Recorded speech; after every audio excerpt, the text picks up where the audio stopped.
Thanks, Jamie. Hi, everybody. My name is Justin Huron, and as Jamie said, I am the immediate past president for our Southern California CCIM chapter. I'm excited for today's event. Glad you guys are all here. I always tell people that two things that CCIM does better than any other organization is education and networking, and this Lunch and Learn is just that. So I'm excited for today's presentation. Before we get started, I want to bring up a couple of our sponsors. First, Chris Hart, who is also a CCIM. Chris is with CoStar, and they graciously offer their venue today. Thanks, Sean. Can everyone hear me? Check.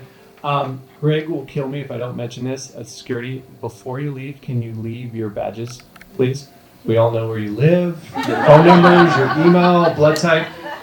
The other thing I wanted to mention is we're in the residential game now. A lot of people know it's commercial, obviously. But if there's anyone that does residential, please come see me because we have a new product I want to talk to you about. How many people have CoStar real quick? How many people use LoopNet? How many people know what LoopNet is? Okay.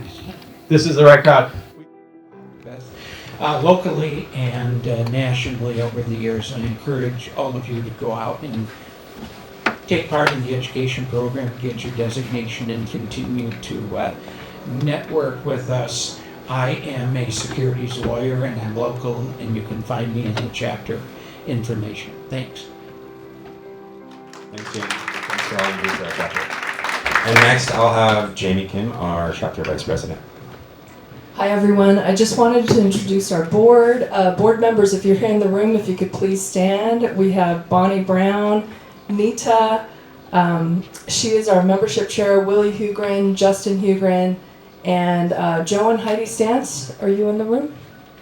Thank you. So any one of us can help you if you'd like to learn how to get involved with the chapter. Just reach out to us if you would like to have some help or wisdom on a deal or just a situation. We're always here to help. So feel free to connect with any one of us. And thank you to our platinum sponsors. We have in the room Sinmar Associates, Jeff Eggleston. Are you here?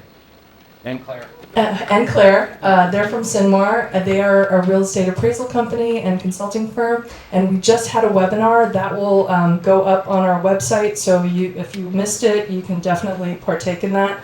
We also have Brandon Sandler from Live Oak Bank here. He is an SBA lender. Brandon, would you please stand?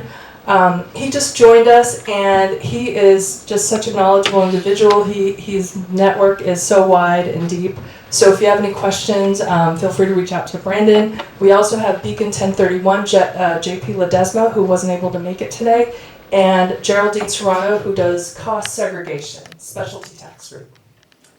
And our gold sponsors, we have First Citizens Bank, Mina, and also Aperture Wolf Studios. And onto our silver sponsors, we have Stephanie from Asset Preservation. Could you just stand real quick?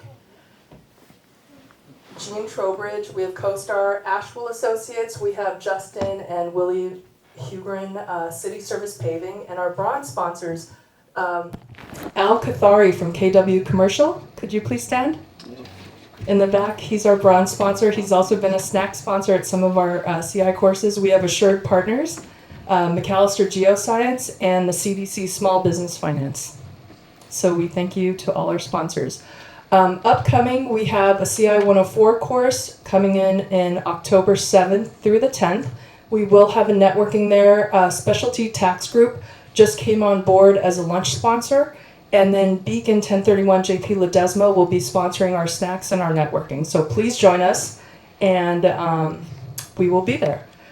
We also wanted to announce two $1,000 scholarships that are available. You'd be surprised how few people apply, but this is really to encourage people to pursue their designation, and it is to offset some of the financial burden.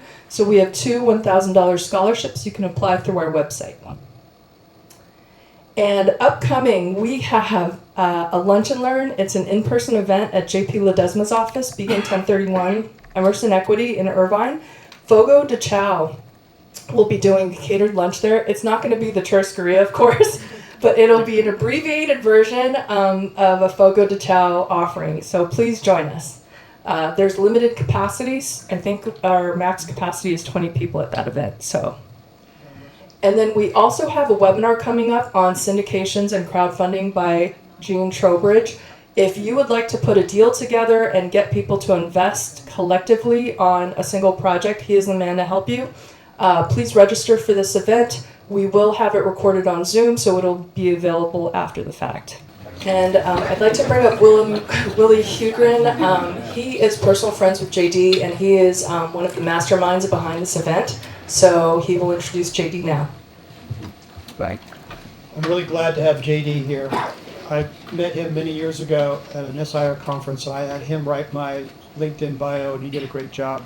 So a little background on JD. Since 2006, JD has been in the forefront of LinkedIn conversation, one of the world's first independent LinkedIn consultants and pioneer in LinkedIn education. JD serves ambitious professionals and culture-driven companies striving to make a mark in the digital age.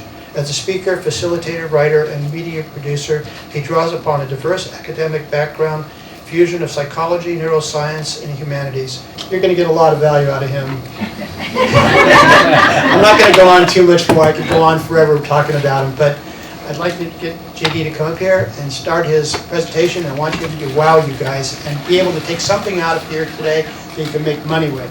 Turn it into dollars. LinkedIn is a powerful tool, only if you don't know how to use it, which most of us don't use it to its capacity.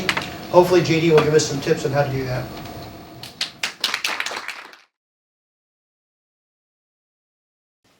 I'm J.D. Gershbein, and I approved that message. Thank you, Willie. And you may have noticed that the title of this talk is LinkedIn, What's Next? Your guess is as good as mine. And I have a pretty good guess. Now, that's not to say that I'll be right, but it's good to say that I'm within a certain confidence interval and probability of error. And as I was preparing for this talk, and knowing that I have an audience of people around the commercial real estate space, I try to tailor my programs to suit the needs of the association, organization, company, group, tend toward its common values. But right now, the way LinkedIn is going, the what's next aspect is geared toward anybody that's doing a transaction of any kind. If there is a relationship around that transaction, LinkedIn can serve it. So I really come before you here today with the idea of giving you food for thought. And we human beings tend to overthink everything. And I'm here to tell you that LinkedIn is simple. I will debunk a few myths and give you ideas that will ideally propel you in the next phase of your business. LinkedIn is just a bridge to a meaningful conversation. And I'll use it in plural, meaningful business conversations. Not one, it's a kind of a rinse and repeat phenomenon at this point. It's how you build that bridge and the rate at which you cross it that determines your outcomes on the site. So the engine is in place. It truly is. And how do you use that engine? Because a lot of you folks look at that bridge to a meaningful conversation via LinkedIn as something like this. This is a view from your comfort zone, correct? There's a lot of mystery enshrouded in LinkedIn. It remains the most enigmatic of all the social platforms, because it's around the business conversation, and we're supposed to have a certain formality or convention or sense of decorum in how we approach our fellow business professionals. In triangulation, you're doing them all at once.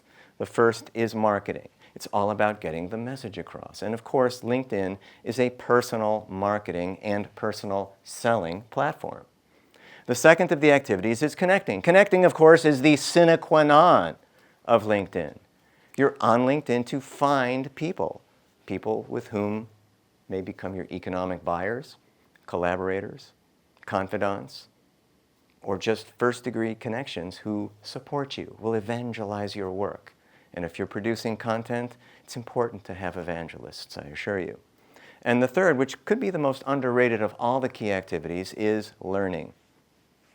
In any session, every session that you conduct on LinkedIn should have all three of these key activities addressed. Because as you're marketing yourself, you're ideally connecting with other people. As you're connecting with other people, you're learning about them. And as you're learning about them, you are connecting with people that they know. They are connecting with people you know, and on and on and on, etc., ... So let's put it under the magnifying glass, shall we? Let's look at the key value areas of the site. Some you know, some you may not be aware of. But they all operate. They're 24/7, 365. They're yours for the using. So let's take a look at these in succession. And of course, you know that your LinkedIn profile, your personal LinkedIn profile, is the epicenter of information that exists about you in the business universe. That's where we've arrived. The LinkedIn profile. And I've watched how this document evolves over the last 18 years. In its crudest term, back in the day when I started, very prehistoric piece. It lacked a lot of the vibrancy and visual interest that it has today. And a lot had to happen through LinkedIn to give us this kind of machinery to put ourselves out there the way that we do. And then there's the LinkedIn company page, which has taken on even greater significance in the last several years, especially as companies seek to acquire and retain top talent. There is a war for the top people out there, as you well know. So the LinkedIn company page provides an ingress and an egress to your company. And worked in tandem with your personal page can be an additional megaphone surge for content. Then, of course, there's the feed. Grand Central Station, Times Square, the steps of the Roman Tribunal. This is where people meet. It's kind of like the water hole, only digital. And you know what's going on your feed, right? With every new connection you take on, you can see if they're posting, what they're posting, how they're posting. And this is where people are trying to get their word out. This is where the so-called clutter exists. And this has made our mission cutting through that clutter. And it takes a lot to cut through the clutter. Every day on LinkedIn is a mission to achieve relevance, a battle for attention. And for those who are willing to persevere and do it on a day-to-day, week-to-week, month-to-month basis, things do start to happen. That's the what's next piece. Notifications. These are little bits of information that LinkedIn is putting in front of you. You can either blow it off or act on it. It shouldn't surprise anybody that I'm the guy that typically acts on notifications. I think they're very time sensitive. Often LinkedIn goes astray, doesn't hit the target, but in many cases, I see people that I've been connected with for many years who maybe I haven't spoken with in a while. And LinkedIn is prompting me to take action. LinkedIn operates on what's called the proximity principle, meaning they are constantly running people in front of you. Some you may already know very well, some you have done business with. Others are just kind of on the periphery, and they require some kind of finesse or nurturing to move them into first-degree connections that are not just titled first-degree connections, but actually viable or potential collaborators. Then there's the direct messages, the one-on-one piece. This is where the rubber meets the road on LinkedIn. You can see all the stuff going on in the community at large, but basically it's how you filter it down to peer-to-peer interactions that are going to drive your outcomes. And the fifth is the creator tool machinery, the engine that we have now to put our content out there, whether it's written, whether it's visual, whether it's auditory. We have the ability to become a broadcast station on this channel, our own broadcast station. And many individuals and companies, fueled by the pandemic, converted their home offices or their kitchens into green screen studios. And we're putting out content on a regular basis. And the habit has stuck. And I'm a huge advocate for producing and distributing content.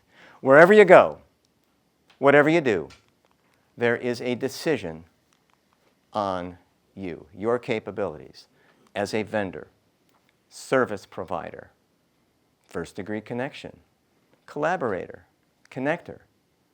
Should they accept or decline your invitation? Everything you do, if you're active on the site, if you're moving here and there, clicking, visiting profiles, people get a chance to see you, you're building a presence, driving a LinkedIn footprint, so to speak, people will make their own minds up about you as someone that they want to get to know. And your mission becomes building the business case for yourself. It's one of the things that we build on LinkedIn, and we do it through the profile.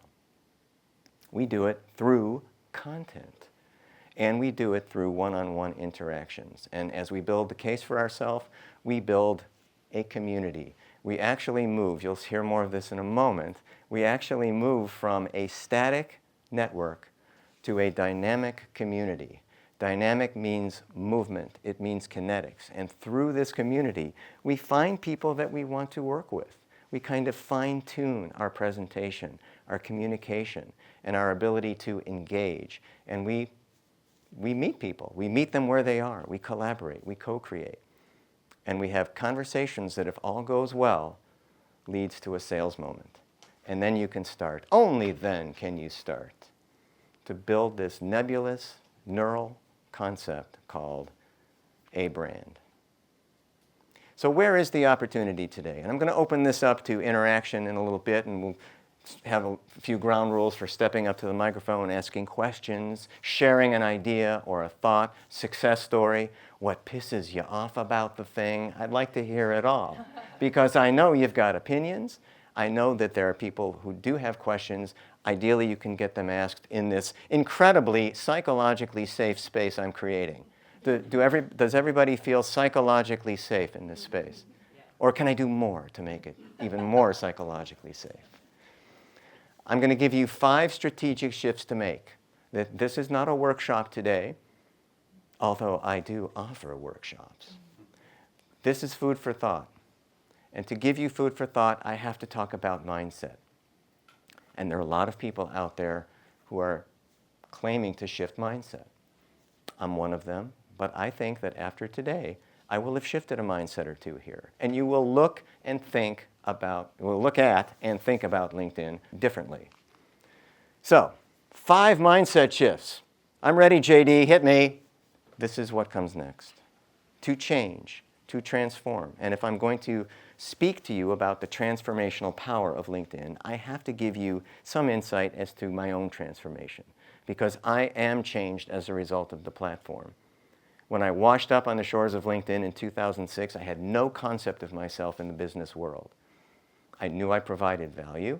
I was in the marketing space. I had my own marketing company. I was writing SEO for websites and for companies that wanted to get to the top of the Google search in a listing other than their name. Very expensive proposition to be on Google and compete in search engine categories. And the website was a huge piece of that. Nowadays, that has shifted. For many people, LinkedIn has become the primary website.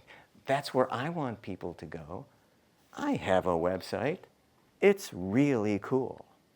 And people will get there, but they've got to find me on LinkedIn first.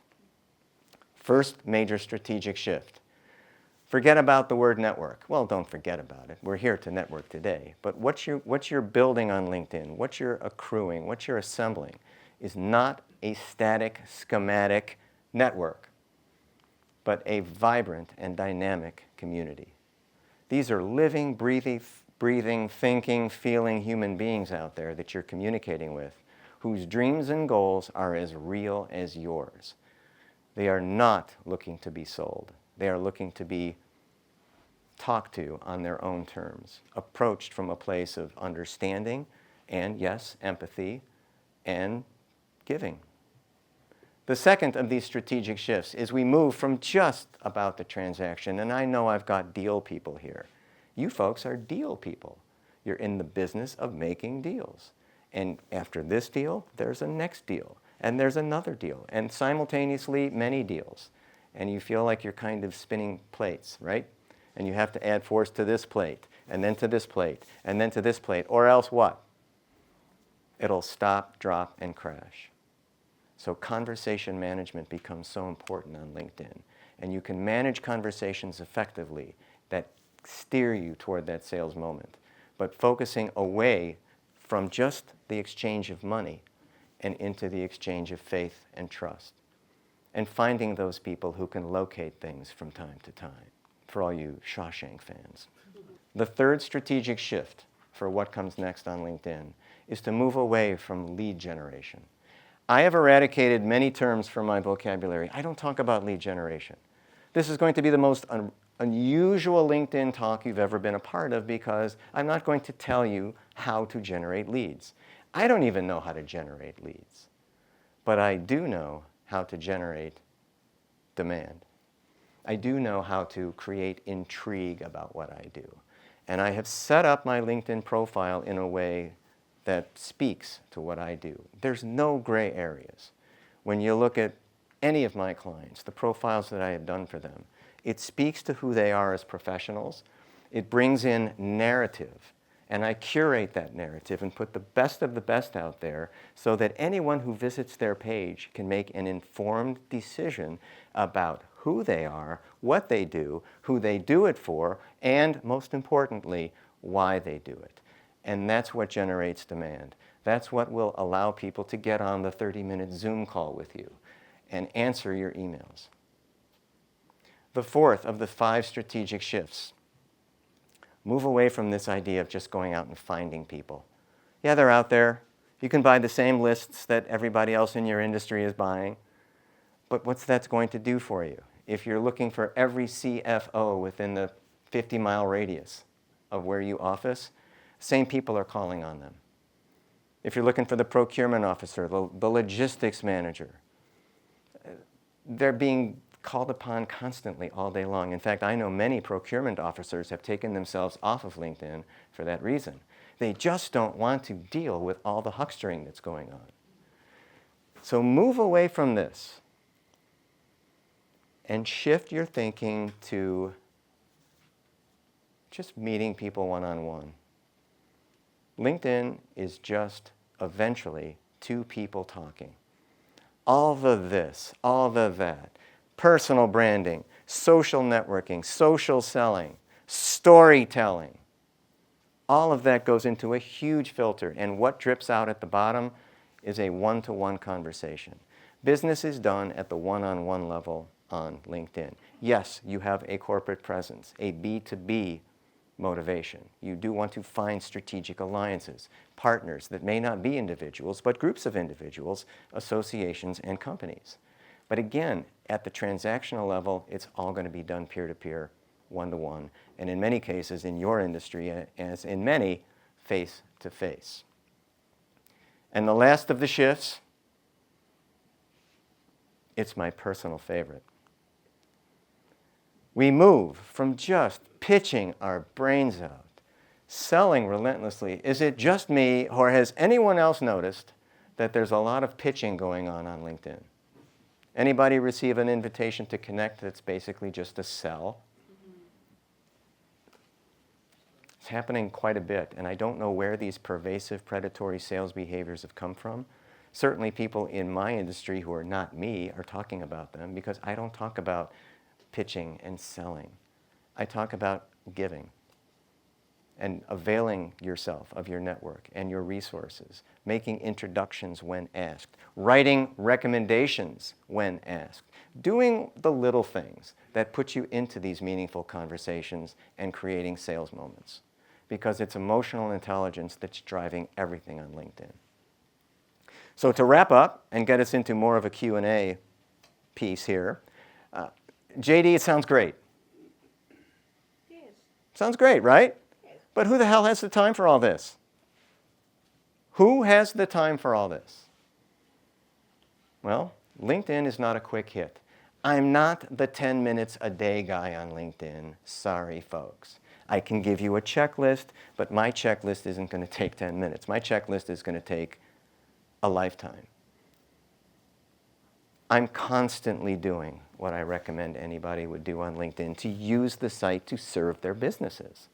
There's plenty of stuff you can do to waste time. A lot of rabbit holes on LinkedIn. But again, if you look at it through my lens, that's learning, marketing, and connecting.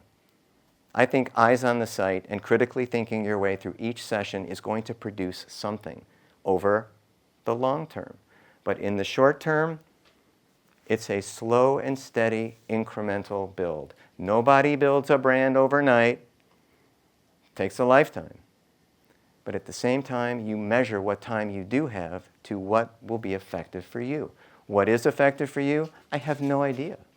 I haven't spoken with most of you here. I don't know what drives you. I don't know what your overriding goal is, and I don't know the extent of which you produce goal-directed behaviors and to what extent you will use LinkedIn. I'd love to find out. I'd love to have conversations with all of you. Please connect with me if we're not connected. I have one ask. What is it, JD? Personalize the invitation to connect. Get into the habit of personalizing every invitation you write to potential clients, to potential collaborators, to employers, to employees, to anybody that you want to build the bridge to the meaningful conversation with.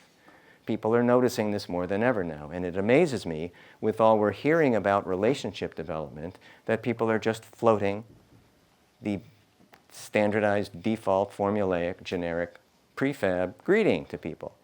Take time, frame the relationship. Couple of reasons to do this. One, because if you go back and forget the individual, you can at least go back and see the email trail, the message trail that says where you met. Oh yeah, we shared a couple of rubber chicken breasts at the luncheon. That kind of thing. So start treating every relationship now as a bookmark to that conversation. And when you sequence your messages on LinkedIn, and we'll get into why the inbox and the message center is so important, then you start seeing patterns develop. Then you're seeing people emerge out of this community who become part of your tribe. And it's frankly easier to do business with people in your tribe than people who have not been approached in a respectful way. And that kind of dovetails with the stop selling approach and really working on the relationship. There are a lot of people who say they're relationship driven. How many people have ever used that description on themselves? We're relationship driven, we're future forward, we're progressive, all of these terms. We're also dynamic, results-oriented, motivated, creative problem solvers who can communicate effectively across all organizational levels. Any resumes still have that term, Kathy Dawson? A few? People are always using the words dynamic and creative, but they're not moving and they're not creating anything. They don't look it at all on paper either. Our creativity is being tested, folks, and I'd like to see to what extent you're using creativity and how you will use it and what kinds of things are running through your mind right now. And here's where, by the way, I end the formal talk to your thunderous applause. Okay.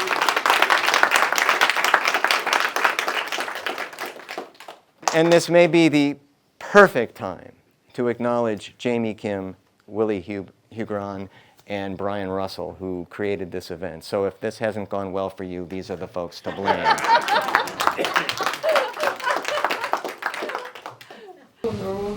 What level of subscription to LinkedIn should we be using? What level of subscription to LinkedIn should we be using? Still, to this day, the most frequently asked question I get. JD, can you outline the virtues of the paid LinkedIn program? Should I be paying for this thing? Or should I continue to skate along for free?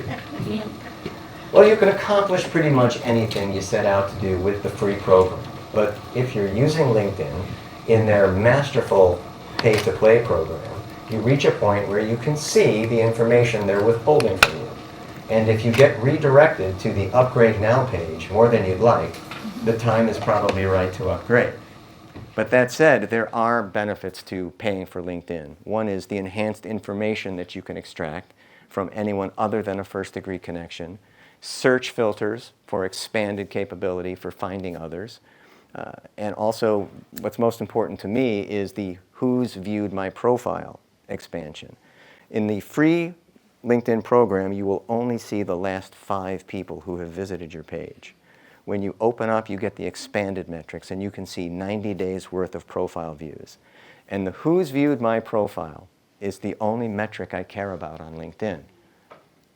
I'm really not a metrics-driven guy. My tagline for 2024 is LinkedIn beyond the metrics, because I don't think people, especially in something as unpredictable as LinkedIn or a social media site, fall into statistical parameters because of the vagaries of human relationships. We cannot predict how people will respond to us. We can only do what we can to put people into our conscious awareness, and from there, select people with whom we'd like to have conversations with. So, to review, the paid program, you'll be incentivized to use it because you'll realize the information LinkedIn is pulling back from you, and you will want that information. How are you, JD? Hey, Ben Reinberg, ladies and gentlemen. Homes. Can you go live on LinkedIn like other social media platforms, whether you're doing a webinar, you have a podcast, a TV show, you're doing a live talk. Is that possible on LinkedIn? LinkedIn Live is one of the creator tools available. How many folks are familiar with LinkedIn Live, maybe even have done or hosted one? Anybody in here? A great channel for you to pursue when we're done here. LinkedIn Live is available to any LinkedIn user, and it gives you the ability to host your show or to guest on the shows of others. And I believe through several applications you can simulcast. So I've been on LinkedIn Lives that have been fed simultaneously to YouTube. So there is some streaming capability, but the content lives on LinkedIn. I try to manage a lot of the social media sites from LinkedIn, Facebook, Instagram, Thread, X, and possibly more, YouTube and whatnot. And then I find it a lot of information overload, a lot of overwhelming text messages. Most of them are people trying to sell to us.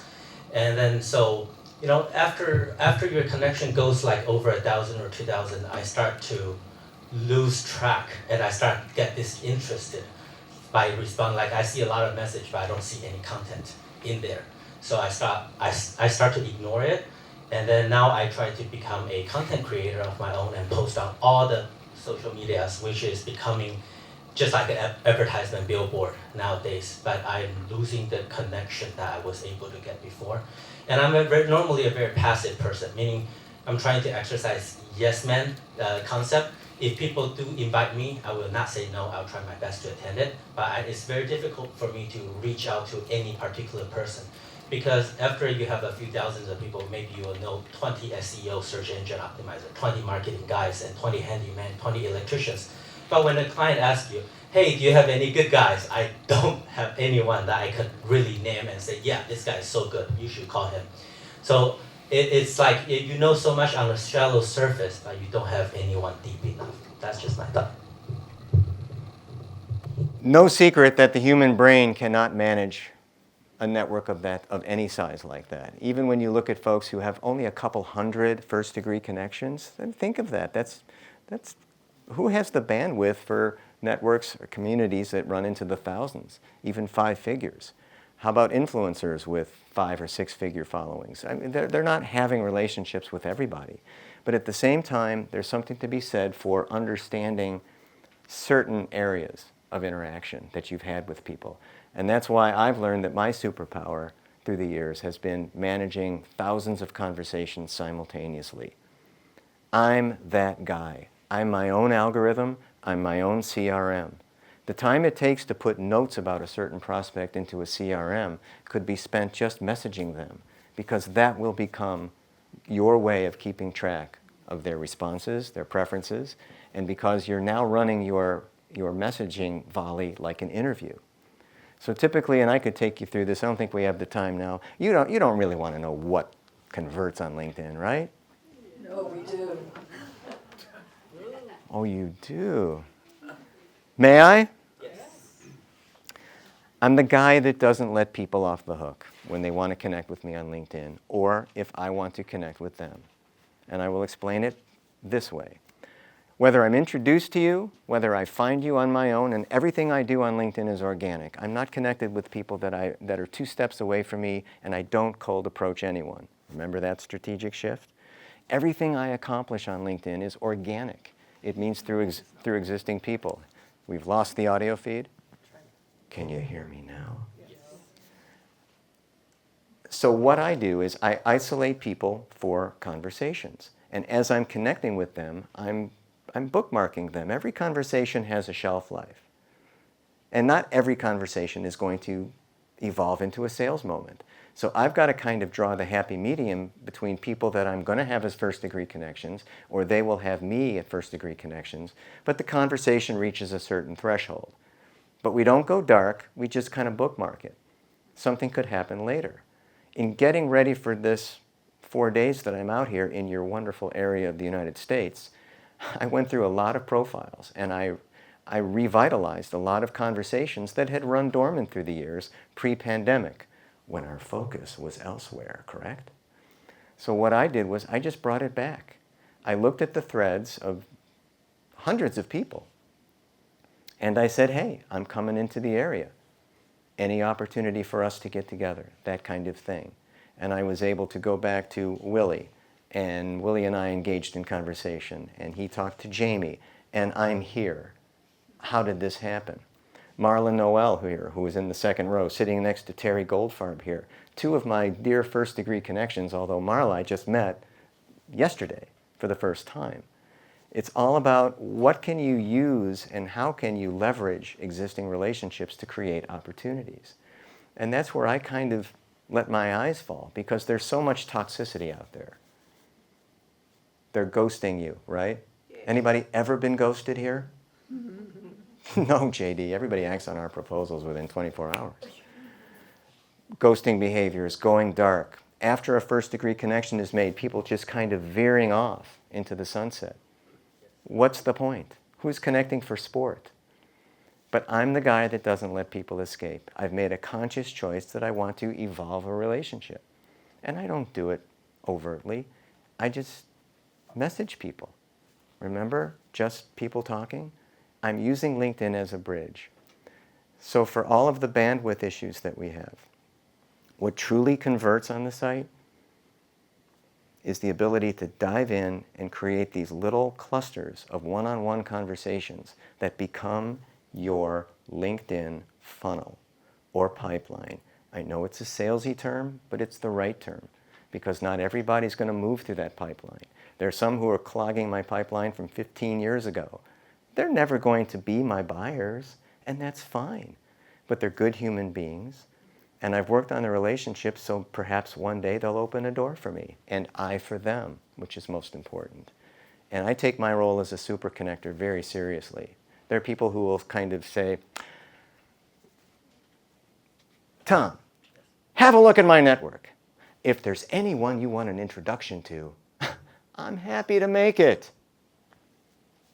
Translation, you will never hear from me again. But I'm the guy that takes the other person up on it. And I hope people take me up on it. Because otherwise, why are we on LinkedIn? Why are we spending our valuable time when we could be developing business elsewhere looking at this stuff?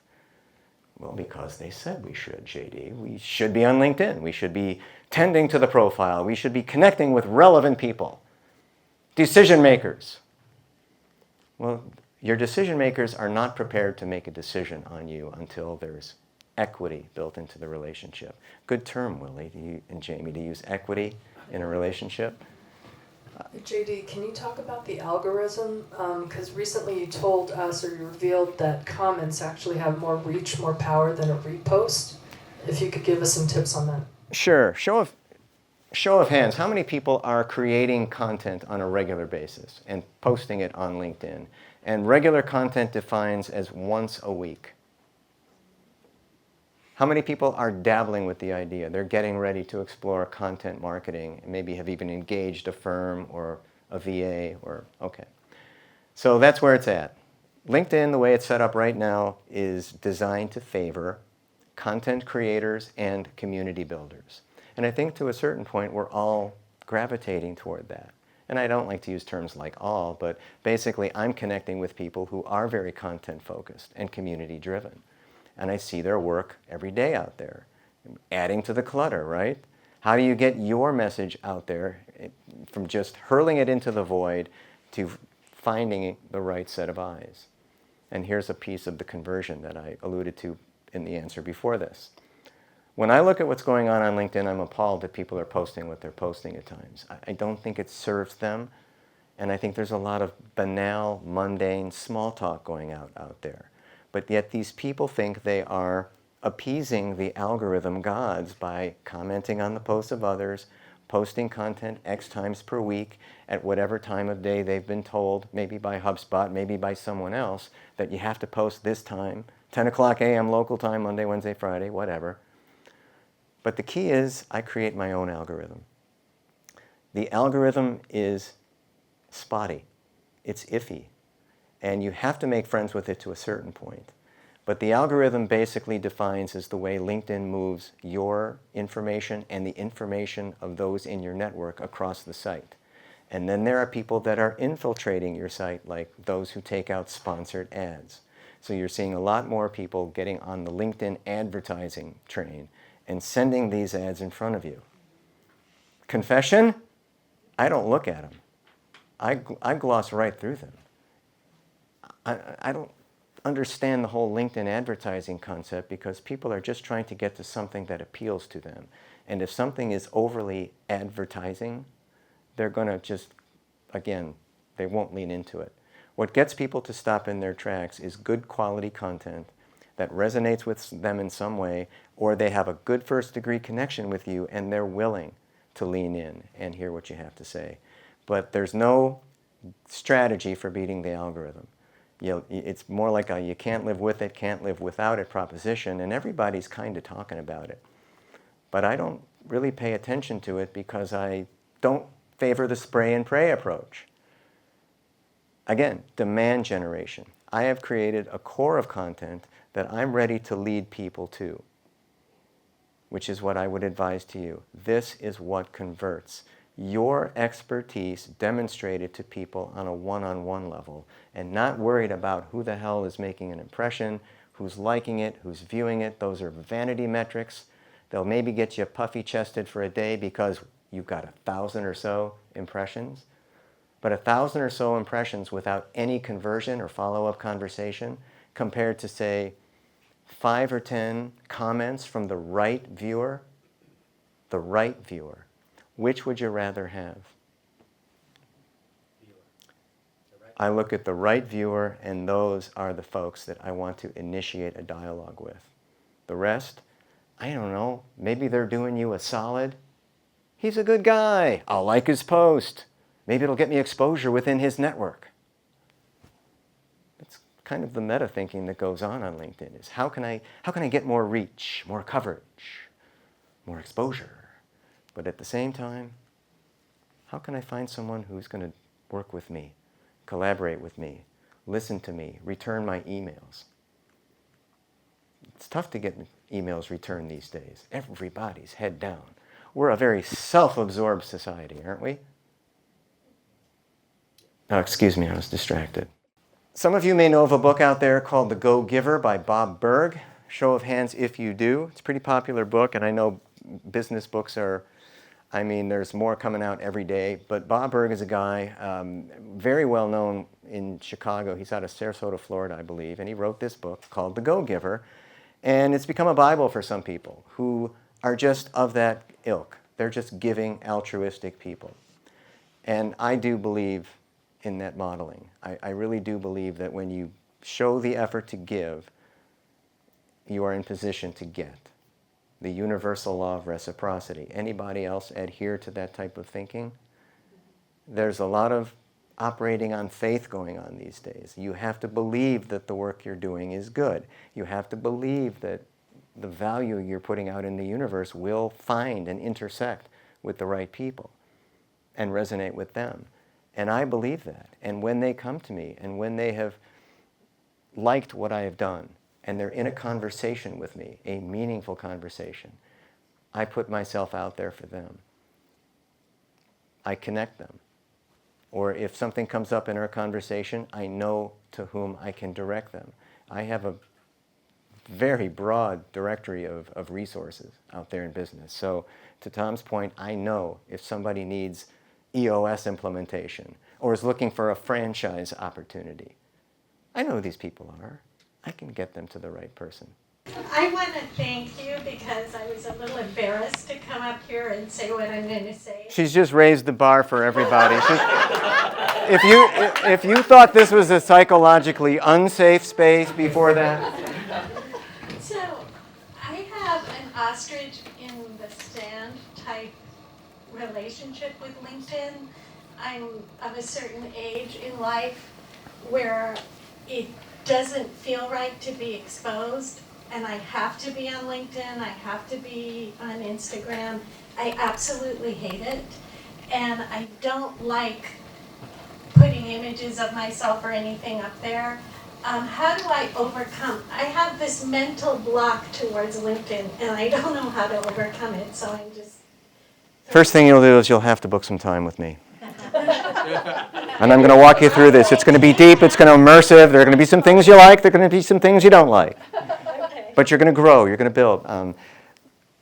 It's become a piece of what I do. I have a background in psychology, and I do my work through the lens of applied neuroscience. And I know that for whatever reason, people are blocked doing this.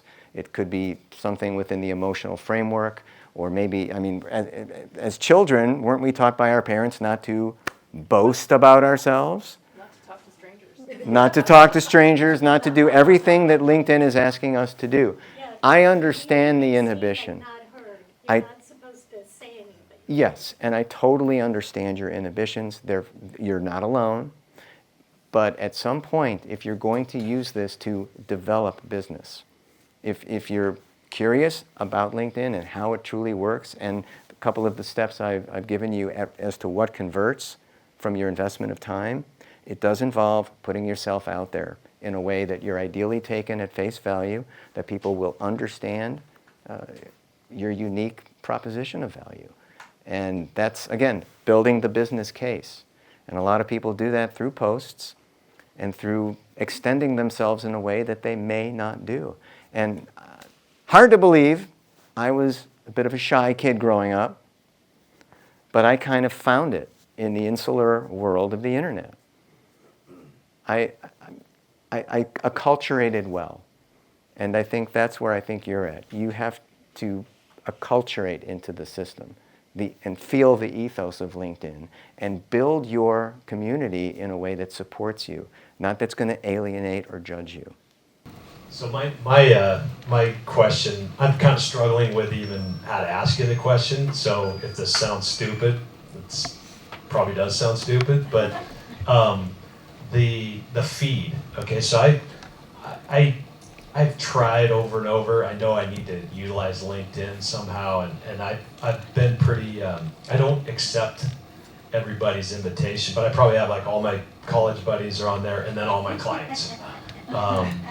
And so when I'm going through... When those worlds collide, huh? Yeah. But the thing is when I'm going through this feed, first I get lost in it. I open it up and I start looking at it, and it's boring. You know, I'm not seeing anything there that really is engaging to me necessarily. And so, each time I open it up, even if I've tried to look at it consecutive days, I never get back to, okay, where was I last night? So that I started here and I get down to the point where I looked yesterday. How do I even manage looking at the feed that way? Great question. Anybody experiencing this as well? Feed fatigue? Never anything. I never tried. They just keep posting stuff. Yeah. Stuff that you don't want to read. How do they invite every day, a new invitation every day? How could it happen? I do not understand. They're opening their email, for one.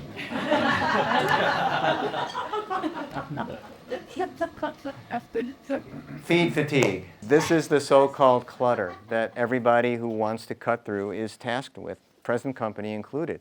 It has become thicker and deeper. And the real catalyst behind it all was the pandemic. The pandemic thrust everybody into the virtual world because we could not meet face to face. And suddenly people who never used LinkedIn, hadn't even updated their profile since the day they created their account, were suddenly on LinkedIn. And suddenly they were going to webinars, they were going to seminars, and they were told to produce content, upgrade their profiles. And they did. You had people leaving from corporate to become life coaches. You had entrepreneurs who wanted back into corporate. Corporate wasn't hiring. They had other things on their plate, right?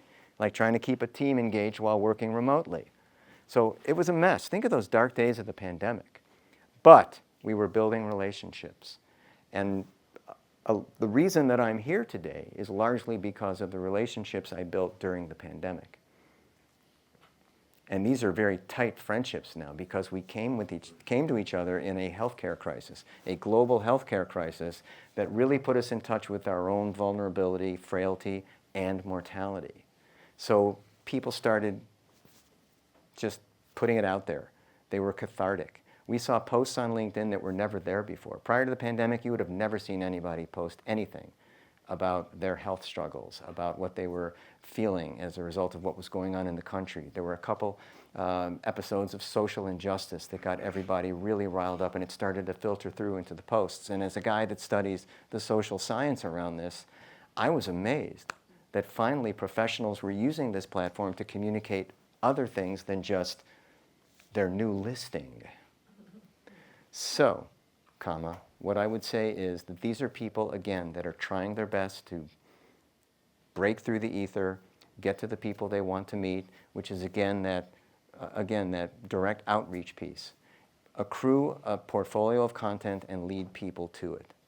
And as you're looking at the feed, that becomes your new prospecting on LinkedIn.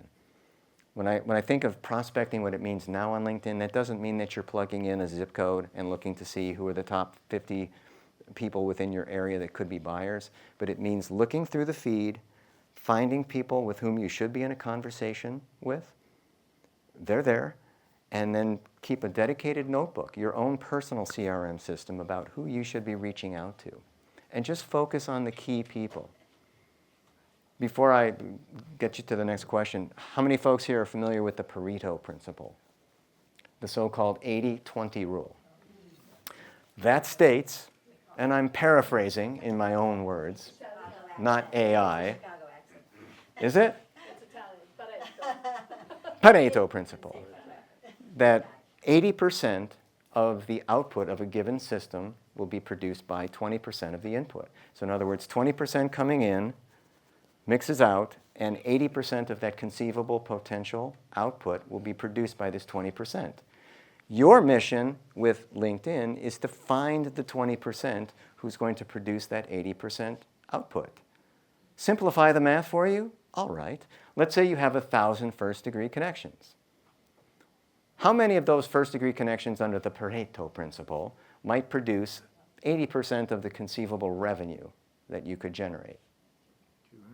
200. 200 out of 1,000 connections. Still, a bandwidth issue, right? How are you going to keep track of 200 people? But wait, there's more. So you now take that 200, and that becomes a dedicated file that you keep. I do this. I'm always isolating people that I feel have economic value to me.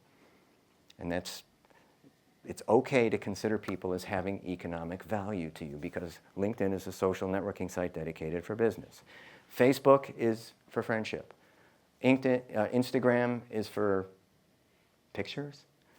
TikTok is for video. X, Twitter, whatever is for, I don't know at this point. Your guess is as good as mine. But LinkedIn is for business conversations. Take that 200, find the 20% of that 200, which is 40. Take the 20% of that 40, which is 8. Now you've clustered this static schematic network into a community, into a tribe. You find is that nucleus of people who will support you as you drive forward. These are your referral alliances. These are your centers of influence. These are the people that are going to, they would take a bullet for you. Well, figuratively, not literally. But they're the people who you move forward with in business. You want to consolidate, condense, and find the people, and the rest, just blow off their emails. Okay, we got to make these last Final question. quick. How are you guys doing? Everything cool so far? And anybody, I'm going to stick around. Where the hell else am I going to go? So if you'd like to ask me a question, I'm here. I had a question on LinkedIn newsletters. I didn't know they existed until recently. And what are the pros and cons of them? And for any business? Pros and cons of the LinkedIn newsletter very quickly. I run one. I do like it. I see it as the dark horse in all of the creator toolbox because you're getting back to your roots for communicating with people. They may not have time to get to your posts in the feed. They may not lean into that video that you've worked so hard to produce. But if they subscribe to your newsletter, which is a pro, it's an opt-in. You're not ramming this down anyone's throat. They are making the conscious choice to subscribe to your newsletter, and they will get it when you publish an edition. A broad swath of your network will. So they're receiving content, which is ideally your best of the best.